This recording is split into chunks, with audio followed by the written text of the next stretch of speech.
my great niece and nephew, mid conversation, folks. My great niece and nephew came over. Ezra and Monica came over last week. I was outside in the garden, so my sister came by and brought him by. She had to pick him up from school. Monica just turned 7. Ezra's like 8. I have loquats that coming in. But anyway, so my garden has a lot of bees in it right now. It's just like, yay, bees. It's good, it's good. You know, I can't get stung, I die. But I'm so glad they're there. And they don't bother me. I mean, they just, you know, I got bees, I have ladybugs, I have butterflies, all just flying around because everything is blooming. So all because of that, my voice is raspy, my eyes are watering, because I'm just like, so I got some, not Restylane, what did I get? Oh, I got some kind of brand, whatever, for my eyes. I just haven't put it in my eyes yet. But I've been outside every day, it's been super windy. Plus, I talk for a living. Plus, I was at my mom's house twice this week, trying to clean out her garage. So all the dust, you know, I had a mess. So it's like all that together, I'm like, my voice is raspy. You know, it's like Hardy Firestein. I know I can't get it out. So I'm just like, okay, from like Mrs. Doubtfire. Yeah. So I'm like, okay. One of my favorites. My favorites too. I know my favorites too. That movie makes you laugh just out loud, hysterically. Yes. May Robert Williams rest in peace.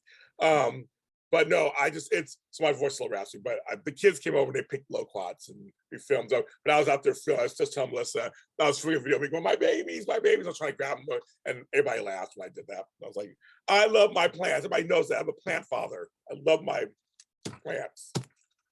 Well, I don't knocked over. But everything's blooming. Everything's blooming. It's so beautiful right now. I've had an azalea potted. Okay. For 4 seasons now. And that's a big deal. Like, my geraniums, which are the hardiest plant, people. So if you don't have a natural green thumb, go with the geranium. I know, but you can't kill them. They just grow. But I've had these same geraniums for, 10 years now. And they're just gorgeous right now, all potted. Because I have a husky puppy and she digs, so I have to pot. But I'm getting blooms on the azalea and I'm so excited.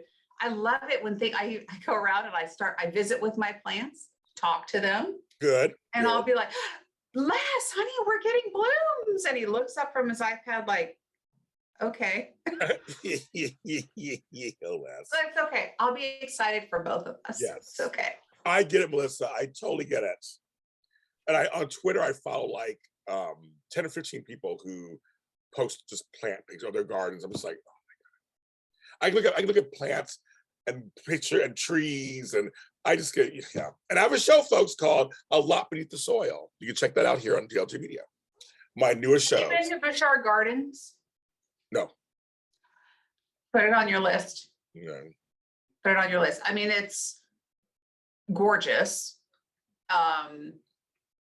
And it was really my first tour of actual true gardens. Okay. With sculpted trees and then bushes, but everything had its design and there are different sections, you know, so you were touring, you know, this vast, beautiful garden and eagles were flying through and you're like, what? This is like utopia for me. It was really cool. Yeah. I love it. 2 places I've gone that were very interesting. The Arboretum in Pasadena, which I had lunch there once, and it was really beautiful. It was a special lunch I went to, but the gardens were really nice. And then of all places in the world, my friends' family know I call it Excremento. That's how much I hate that place. But Sacramento, California, sorry folks, I've been off and on there for 40 years, so I'm like, ugh. But they have more trees per capita than anywhere else in the country. But also Capitol Park.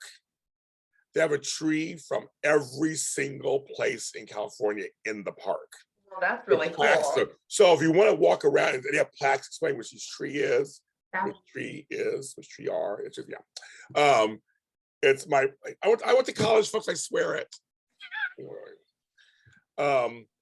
But it's a trip because you see every kind of tree represented. Cool. Yeah. So I mean, so in Sacramento, I go, I'm not a big Sacramento fan at all, but Capitol Park has a nice, and their trees are street lined. which is so, I used to live on tree-lined streets. That's what I used to live in a Victorian house in a tree-lined street. That to me, if I could take all that and move it out of Sacramento somewhere else, it would have been paradise. It was just almost paradise. I'm looking at heaven's door. If you're from the 80s, you know that song. That's why I'm laughing. I know it. You know, I know you, and I know you know it, girl. From Footloose. Almost paradise. Yeah. I can see forever in your eyes. Paradise. Can you see forever in my eyes? I can't. So creepy. It's kind of, well, like your mug. It's kind of those songs are, some of those songs are. Absolutely. Well, talk about a throwback. I don't know if you've caught it on Hulu, but I just finished Pam and Tommy. Pam and Tammy. You're like, no, I have a friend in the film, in the series. Her name is Jennifer Stalin. She's in the series. She plays Pam's best friend. I know Pamela, so I actually know the story, and I watched it, and it was actually surprisingly really good. I really enjoyed it. And they both look like them. They do. Which was really cool. But it was also fun to see like Tower Records, you know, when they're come back. And just these throwaways from the 80s and early 90s, and you're like, wow, life was good then. It was, Melissa, it was. It was really good then. Baywatch, like, you know, come on, seriously? So my first meeting I call her Pammykins. My first meeting of Pammykins was in the early 90s at Mel's Diner. My brother Max and I were drunk, had partied all night. We were a bunch of friends, and I was a big fan of hers. And we saw her, and she was so gracious. I have to say the first time I saw her, and we were like, oh my God, girl, you know, just falling all over. And she let us sit with her for a while, her friends, and we just yucked for like an hour with her. And she was so nice. I'm just telling people, she was super nice. It's just like, and then she blew up, of course, Barbed Wire, VIP, all those shows. She became this huge thing. And then I ran to her later in the later 90s, early 2000s on a visit. I came to LA for a visit. We always went to party in Hollywood. Ran to her, I think it was at the Roosevelt. We ran her one of those places in Hollywood. And I was like, oh my God, it's Pammykins, blah, blah. And she gave me a hug, and it was like, come on over. And I hung out with her friends for a while, and we just like yucked it up for a while. Again, very nice person. We're the same age. We're all the same age, actually. I think she's like around our age. And she's really nice. She's so beautiful. And then I saw her again. I came back to LA 13 years ago. I ran into her again. I was thinking about maybe it was before Max died. So we ran into her again about 6 years ago. And she's like, I see you all the time. My brother Max works for FedEx in Hollywood, West Hollywood, Bel Air. So he's like, yeah, I see you all the time. My neighborhood. He's like, yeah, I deliver packages. And we yucked it with her for a while. She was nice. And then I always said, if I ever run into her again, I just always want to tell her how she was over these years, she was always nice to us. My brother isn't here anymore. That he did pass away. But I get to meet him through, I have my memories of him, part of them are with her. And she was, so Pam was always, I just want to tell people, she was always sweet to me. So I will support her and her stuff. That's kind of how I feel, like if you're nice.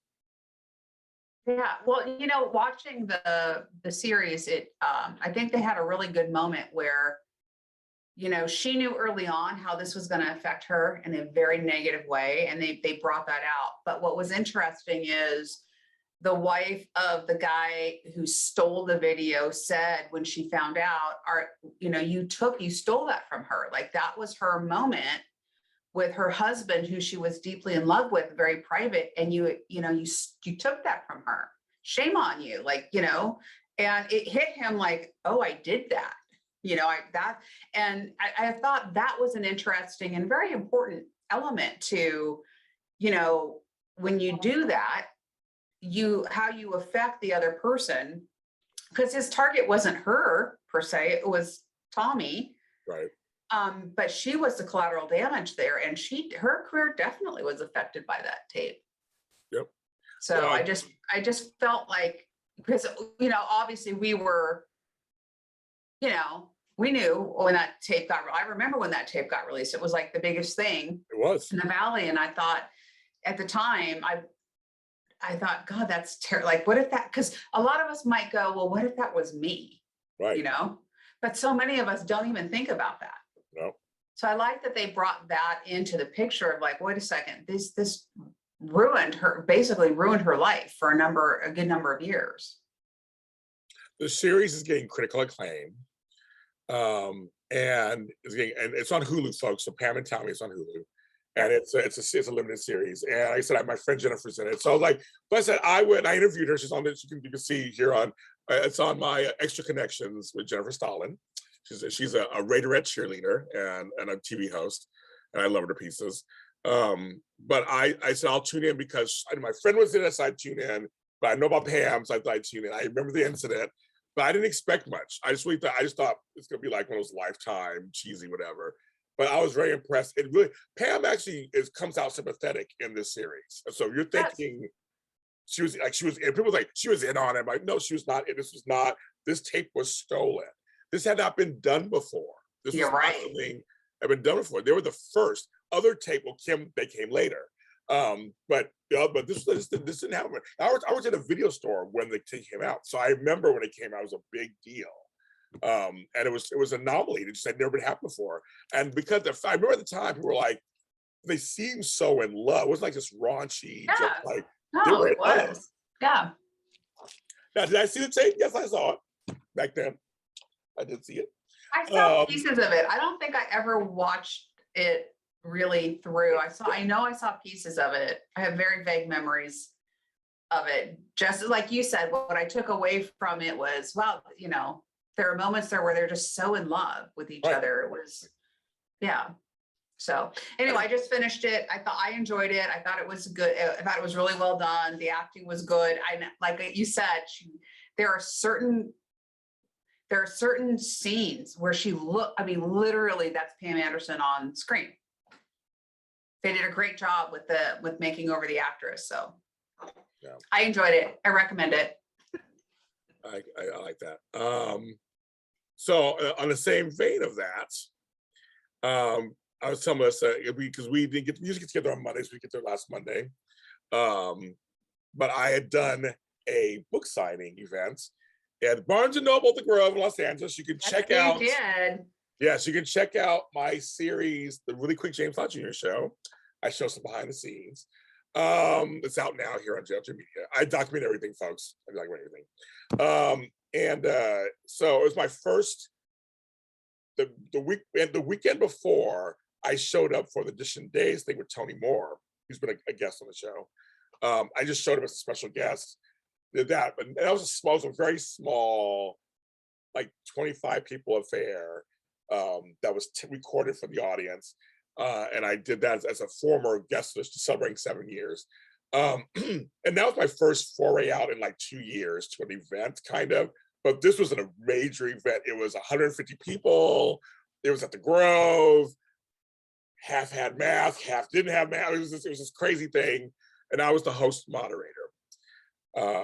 My friend Sean Kanan, we're really good friends. We're around the same age, around our age. We're really good friends. Known him for about 7 years now. Has a book out called Way of the Cobra, which I don't have it next to me. Wait, what is the book called? Way of the Cobra. And Cobra. Way of the Cobra. The Cobra. And Cobra is an acronym. Don't ask me what it is, but I forgot what it was. But it's an acronym for like different things. But also, he's a martial artist. Yeah, I got that on the videotape of the behind the scenes. Yes. And he's famous because he played Mike Barnes in Karate Kid Part 3. So that's where he first started. That was over 30 years ago. And then he went on to General Hospital, Bold and Beautiful, so he did all that stuff.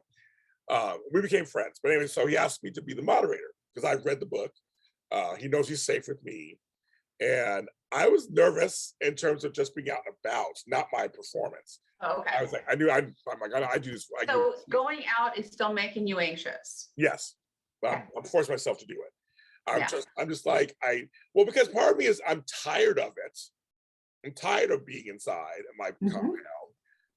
I recognize how fortunate though I am because I have a huge yard, a huge house. I can't complain too much. You know what I mean? Like people have tiny apartments. They're starving. I can't complain of that sense of it. But I am tired of just not being around people. I miss people. I miss actual people. So I mean, I always notice about that. The hosting part, I was like, oh, but this is a big deal, Jake. I'm like, I can host my sleep. I mean, that part is not. I'm not afraid of crowds. You know, you already know that about me. I'm not afraid of all that. So I don't care about that. My thing was, but then Saturday morning, I panicked. I was like, oh my God. Speaking of, if it requires pants, I was like, I gotta find clothes. Oh yes. Because I didn't really think, I was so busy thinking about everything else. I was like, rest up. I was dressing this whole 2 years. I gotta wear pants, like real pants, not sweatpants, not shorts. So James Hunter, behind this screen over here is my walk-in closet. So I have 2 suits I know that fit. Those are gonna be last resorts because I'm like, I didn't we were gonna wear suits this thing. Plus, it was 80 degrees. Los Angeles. It was a warm It weekend. was a beautiful day that day. Beautiful day. You see like mountains, everything. So I said, I want to wear something kind of comfortable. So I'll be moving around. So I also knew I was going to do the question and answer session, which I was going to be running back and forth to the microphone throughout the whole crowd, which I slept so well that night. Cheese and crackers, I was knocked out. And he kept making fun because I just like seeing James run around. I'm like, I'm tired. I'm a star. This is not fair. And I laughed. But I was trying clothes. The tops were easier. The blouses were easier. They always are. Yes, it was the pants. Melissa, this was my opening joke that I said to people. I go, thank you for, after they introduced me and everything, and I go, I want to thank everybody for coming. They're like, there's like 100 people standing, they're all just staring. I was like, it was so weird, like they're all staring at me. I haven't been that in a long time, but we're on stage, and those chairs were so comfortable at Barnes & Noble. Barnes & Noble Grove, love the chairs. I almost fell asleep twice. But anyway, so I get up and I go, okay, so I just want to tell everybody, today is a win for one reason only. These pants fit. Then I started laughing and I go, I basically had to go to the back of my closet. I said, I was in Narnia. I basically found pants in Narnia. That's how far back in my closet I had to go to. And everyone fell out when I said that. That was my joke. I said, the Lion, the Witch, and the Wardrobe had to help me. And I was like back there trying to find pants. Because literally, Melissa, I S-U not. So I'm looking at my wall right here. Right in the corner of my wall is the end of the closet.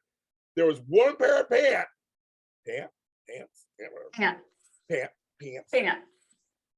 Way in the back. I was like, what are those? And I pulled them out like, what they are is they fit. Fit. You know what those are? The ones you wore. Yeah, exactly. And it was so funny. So I panicked about that. And then I was like, okay, well, I was gonna do a button-down shirt. I was gonna do a polo shirt like this at first, and this was a good color for like that. I said, I want something that's in between where I'm not super cas, but not super dressy. Right. And so I was like, and then that morning it was kind of cold. It was a little cool in the morning. And I said, oh, Argyle sweater. And apparently that was the right choice because everybody's to this day is like, that Argyle sweater is so good. I'm like, oh, people like me in Argyle sweaters for years. That's something, I hadn't worn an Argyle sweater in 2 years. I pulled it out, it fits. So it fits. And I was like, okay, and everybody, I mean, yesterday, an actress was something the other day, I love that Argyle sweater on. I'm bringing back the 80s. So that's how I love Argyle sweaters too. I loved it. I used to love it back then. I loved it. I thought you looked very handsome. I got a little nervous for you though in the demonstration. Everybody where you were holding a bottle, like a plastic bottle or something. Yes. So explain that to us. How did that even come about where you did that? Yeah. So the audience, we're interviewing him and we're back and forth. And so the audience goes, can you still kick? Because the Karate Kid, all sort of famous moves of them kicking. Yeah. And he's like, what? And he's like, luckily I didn't wear my skinny jeans today. I go, Sean, are you sure? I'm looking, I'm like, are you sure you want to try this? He goes, our joke is that we're two old guys. We have to support each other. He goes, James, we're too old. He said, we're too old. Under his breath, we're too old guys. We got to do this. I said, I trust you. I trust you. So he goes, well, what can we use? He goes, he downs the water, and he's just like, okay. And I'm like, he's like, hold no, hey, guy, you see, guides my hand. Yeah. And, and literally, I was not nervous. I was just like, I trust him. We're good You looked a friends. little nervous. I was fine. No? Okay. Everybody else was. Everybody else was. And I was like, I was for you. I was like, no, I'm going to trust in this moment. It felt magical in this weird way that makes any sense. It felt like we're here. It's our first time out in 2 years. The press is there. Celebrities in the front row. My brother and sister came out. And they never did my stuff. It was so weird seeing my brother. I was like, it's my brother. And my sister like, you have family? I go, yeah, I know. It's weird. I'm not a pod person. So they get to meet my brother, who never comes out, who's a fan of his. So he fanboyed out on him. My sister Sandra came out with her husband. So they were like kind of get to see me in my element. It was really, they were like, it was really weird. They're like my brother-in-law stuff. He's like, I always give you S all the time. I'll say that S all the time. But you're good. People like you. I go, yes, they do like me. And they really like me. But there's a chance to see me on stage doing something. It's the first time.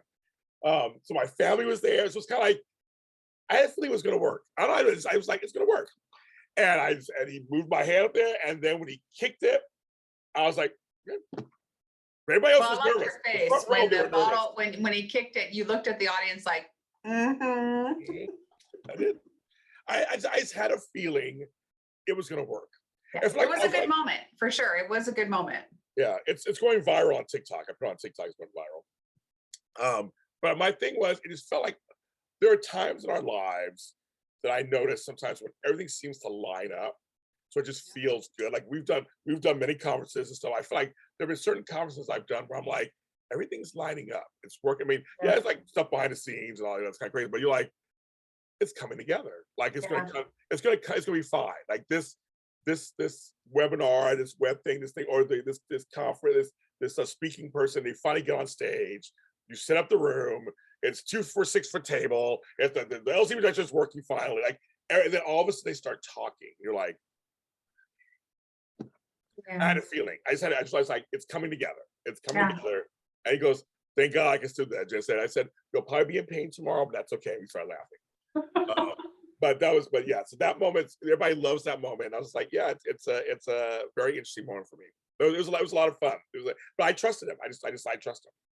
Well, you'd have to. Yes.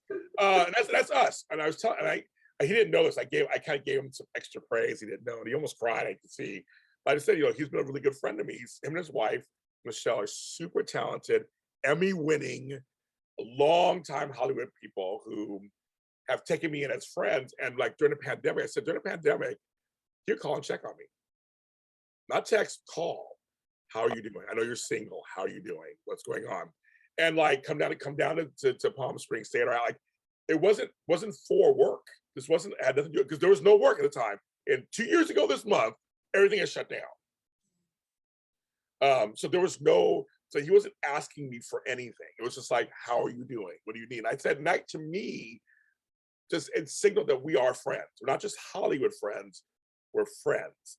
And I said, I want people to know that he means what he says, and for him to choose me, he had to choose me to be the host of this thing, because they didn't want me. The companies, they wanted someone else. I'm not young, hot, in their eyes, hot, skinny, white, whatever. They didn't want me to be the host. And he said, no, I want James Lott Jr. He said, I couldn't imagine with anybody else. And that to me, and a lot of my friends who came in the press who were Black, who came to support me, I almost started crying, said they were just like, this is a big deal for us. And I was like, oh my God. Aww. Oh, it was a big deal for us. So yeah, good. So well, you are a big deal. You know that, James. You've always been bigger than life to me.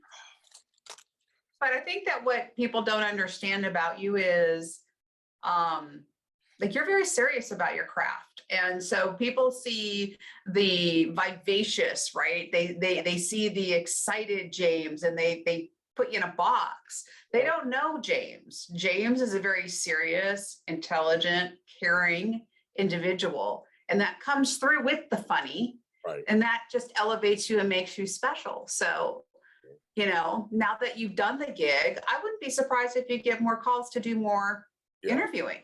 Yeah. No, I've gotten a lot of attention from it. So I'm sure you have, and you my phone deserve has it. stopped. No, thank You work hard.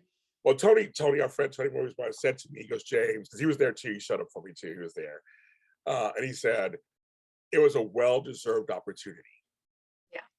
He goes, James, you work hard. And folks, I do. I work very hard. Works very hard. And she's right. I do take it seriously. I love to laugh and fun and joke, but I do take it seriously. And so I just told Sean, thank you. I mean, this was just something that he could have went with anybody else. He could have followed whatever they told him. Now we need more people like that. We do. We do. Everywhere. Everywhere. In every corner of the world. We need more people like Sean. Yes, I agree. Who will stand by the good guy, the good girl, you know, the good, you know, and give people a chance. That's what it is. It's if we can give people more chances, and I think the world will be more diverse if they just give the chance. I mean, I'm all about talent should always rise to the top in any field, but but for many of us, and also you're a woman, so you know this too. There are many times when we don't get the opportunity to have the opportunity. We're just dismissed. You know how it is. I mean, I'm not saying it happens to you all the time. I'm saying you know how it is. Like the doctor, well, she's a woman. So I'm not going to well, it happened enough because I also think the time that you and I were coming up, we lived in no woke society, right? I mean, I had to battle to move away from the secretary to an assistant or, administrative assistant. I had to fight to get into the sales department, you know, because women don't make the phone ring. Like, you know, so there was a lot of stigma growing up, but because we were not in a society that honored chance, like give somebody an opportunity. You know, I just believe that if somebody is smart and will put in the work, you have to work, folks. You're not going to get handed anything. You got to work for it. But gosh, if you're ready to roll up your sleeves and go to work, you know, and you've got some smarts about you and you've got some desire to be successful, you could do it. Like there's, you know, but that attitude was not around when we were in our 20s. Like it was just, here's your little box and don't peek out of the box. This is where you stay and you'll be happy there in your box. You know who's happy in their box is my cat Cubby. That's the only time, that's the only person in my life, my little Cubby bear, who's happy in a litter box. Because that's what I equated to. Like he's happy. And sometimes he's not, folks. He does go outside and do his business outside the box too. So I just, I loved it. It's so funny. God, I don't even know why I hit on this. When we were growing up, Jack in the Box, right, was one of the bigger fast food restaurants. And they blew the box up, right? They blew it up. And I cried. I was so upset. What do you mean, Jack? Where's Jack? Why'd they blow the box up? I love the box. But today, show me a box and I'll blow it up. I know there'll be no crying, only celebrating. Well, it's funny you say, because I know for you being a woman, me being Black, we were all secondary. It was, we were all fighting this thing of, and, I went into sales too. So it's one of those things, it was like, well, these two people who were white males, they had the biggest sales. When I started outselling them, they were not happy. Oh no. And no one was there to help you. They weren't. No, they resented you for selling out. And they were shocked. Yeah. You could see, I'm like, I kept thinking, it was funny. I worked in retail. I kept saying, you should put men in the shoe departments. And I started noticing, I started doing that. I said, because men a lot of times know how to compliment women many times. It can work. Some women don't want to get shoes from another woman. They feel like they're being judged. I said, you should try it sometime. So they put me in the women's department. I would outsell everybody. it's not a compliment, you know, how to safely compliment, how to say, I wasn't doing anything like lecherous, but like just like that looks good on you. Or like I was like, you have to think outside the box. Like just don't think and put some girls in the men's department. Oh my men, Oh, yeah. our egos to be stroked all the time. So like easily put a cute girl in the men's department. You'll buy whatever you tell us. Yeah. You brought me back to Al Bundy, Oh Married yes, with Children, yes. who was like the worst shoe Oh, salesman worst, ever the worst. Oh in yeah, the women's department. the worst.